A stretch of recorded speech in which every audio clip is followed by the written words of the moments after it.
അമ്മ ഇത് ഭ്രാന്തായി കാണിക്കുന്നേ. എന്താടി ഈ ബാഗ് ആ മനുഷ്യന് കൊണ്ടുപോകേണ്ടതല്ലേ? എങ്കിൽ ഇതെന്റെ കൺമുമ്പിൽ നിന്ന് എങ്ങോട്ടെങ്കിലും കൊണ്ട് മാറ്റി വെക്കേ. ഞാനിവിടെ ചാണകവെള്ളം ഒഴിച്ച് കഴുകി ശുദ്ധി വരുത്താൻ പോവുക. ഈ അമ്മയുടെ ഒരു കാര്യം.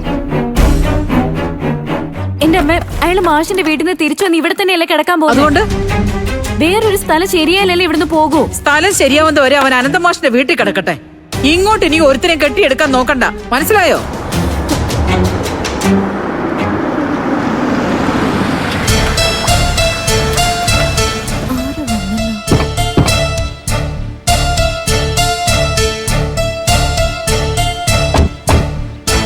ഇതാരീ കാർഡ്.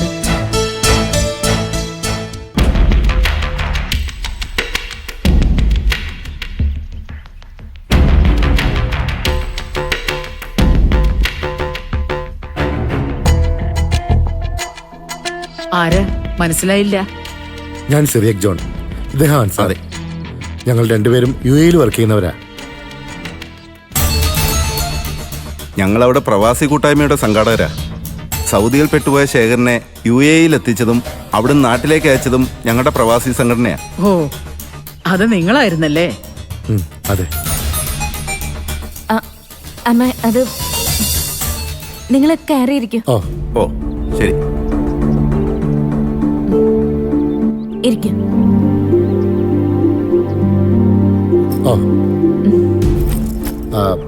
ശേഖരന്റെ മകളാണോ? ആ അതെ, ഇതെന്റെ അമ്മ.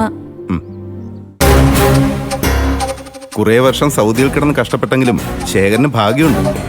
അല്ലെങ്കിൽ ഞങ്ങളുടെ ചാരിറ്റബിൾ സൊസൈറ്റിയുടെ ശ്രദ്ധയിൽ അയാൾ പെടില്ലല്ലോ. അത് മാത്രമല്ല, വർഷങ്ങൾക്ക് ശേഷം വെറും കൈയോടെ വന്നിട്ടും ശേഖരന്റെ കുടുംബം ശേഖരനെ സ്വീകരിച്ചല്ലോ. അത് അയാളുടെ ഭാഗ്യം മാത്രമല്ല, നിങ്ങളുടെയൊക്കെ വലിയ മനസ്സും കൂടിയാ.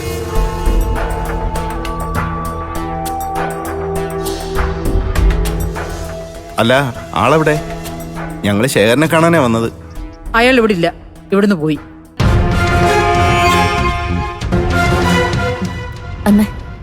അമ്മയുടെ സ്വഭാവം ഇവരോട് കാണിക്കല്ലേ. ഇവരൊക്കെ വലിയ ആൾക്കാരാ. അല്ല, ശേഖരൻ എവിടേക്കാ പോയത്? അത് പിന്നെ ഏട്ടത്തിയമ്മയുടെ അച്ഛൻ സുഖമില്ലാതെ കിടക്കുക. അദ്ദേഹത്തെ കാണാൻ വേണ്ടി പോയതാ. അമ്മ അറിയാതെ അച്ഛൻ പോയത്. അമ്മയും ഒപ്പം കൊണ്ടുപോയില്ലല്ലോ, അതിന്റെ ദേഷ്യമുണ്ട് അമ്മയ്ക്ക്. ഓ, അതാണോ?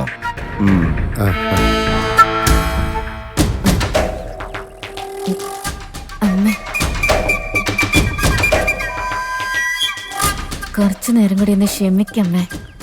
ഇവര് പോയിട്ട് എന്ത് വേണമെങ്കിലും ചെയ്തോ. മോളെ, ശേഖരൻ ഉടനെ വരുമോ അതോ ലേറ്റ് ആവുമോ? ലേറ്റ് ആവാനാ സാധ്യത. അച്ഛനും മാഷും വലിയ സ്നേഹവും അടുപ്പമൊക്കെയാ. ചിലപ്പോ ഇന്നവിടെ തങ്ങാനും മതി. ആണോ? അപ്പോ ഞങ്ങക്ക് കാണാൻ പറ്റില്ലല്ലേ? കുഴപ്പമില്ല, മോൾ അച്ഛൻ്റെ നമ്പർ പറ, ഞങ്ങൾ വിളിച്ച് സംസാരിച്ചോളാം. പറ്റിയാല് അവിടെ വരെ പോവുകയും ചെയ്യാലോ. അതൊന്നും വേണ്ട. നിങ്ങൾ വന്നത് എന്തിനാണെന്നുള്ള കാര്യം പറഞ്ഞാ അതങ്ങ് അറിയിച്ചേക്കാം.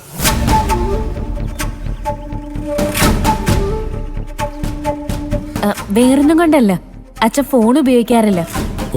പിന്നെ അവിടെ പോകണ്ടെന്ന് അമ്മ പറഞ്ഞത് അച്ഛനെ കുറച്ച് ബാധ്യതയൊക്കെ ഉള്ളതാണേ. അങ്ങനെയുള്ള എന്തെങ്കിലും കാര്യമാണെങ്കിൽ അത് ആ വീട്ടുകാരും കൂടി അറിയണ്ടല്ലോ എന്ന് വിചാരിച്ചിട്ടാ. മനസ്സിലായി. ഞങ്ങളെ പ്രവാസികളായോണ്ടേ പ്രവാസികളുടെ കുടുംബത്തിലുള്ള എല്ലാ കാര്യങ്ങളും ഞങ്ങൾക്ക് പെട്ടെന്ന് മനസ്സിലാകും. ഞങ്ങളെന്തായാലും ശേഖരനെ ബുദ്ധിമുട്ടിക്കുന്ന കാര്യത്തിനൊന്നും വന്നതല്ല. ഒരു സന്തോഷ വാർത്ത അറിയിക്കാൻ വേണ്ടി വന്നതാ. ഞങ്ങൾ അന്ന് ശേഖരനടക്കം 4 പ്രവാസികളെ നാട്ടിലേക്ക് അയച്ചു. എല്ലാവരും വർഷങ്ങളായി തൊഴിൽ നിയമങ്ങളിൽപ്പെട്ട ഒളിവിലും ജയിലിലും ഒക്കെ കഴിഞ്ഞിരുന്നവരാ.